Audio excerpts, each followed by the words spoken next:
अहो चाचा कहाँ रहत रहला मर्दवा नहीं बड़ा दिन के बाद दिखाई देला हो।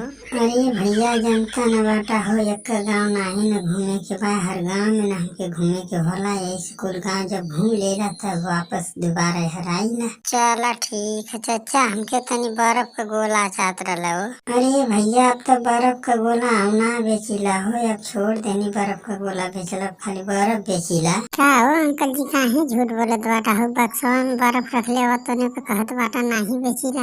अरे बेटा तू ना जन भाई बर्फ का सिलिया जन बा न यही से बर्फ न ठंडा होला तो एमे बर्फ रख ले ठंडा रही तब बन के ले नहीं तो केहू हमार लेबो ना करी। ये चाचा हमारो के तनी बर्फ चाहिए हमारे दवा नहीं तो 5 रुपया वाला। ये भैया 5 रुपया वाला जमाना गया, 10 रुपया से नीचे ना भैया मिली। अगर ले खतला नहीं तो दूसर भाई बर्फ वाला अगर आए तो उसे ले लिया। देखा चाचा गुंडई नहीं करा गाँव में, ठीक ना? चुपचाप 5 रुपया वाला बर्फ दा। काहो कैसन झगड़ा करत बाटा? अगर ना देता तो जबरदस्ती काहे करत बाटा? अरे यार तू का बीच में बोल देवल करेलू बार बार। जब हम कुछ ले जाएगा तो बीच में बोल देवल करेलू। तो हमार का बा हो कि हमरा से बहुत ज्यादा लड़ेलू। अरे हमार राजा, हम ही तो तोहरा से प्यार करीला, यही से तो तोहरा के हम परेशान करीले। क्या तेरी माँ के पहले ना बोले के हम हूँ तो तोरा से उतना प्यार करीला रे जितना तू करेली, लेकिन हम ना समझ पानी तोरा। आज तो समझ गई ना।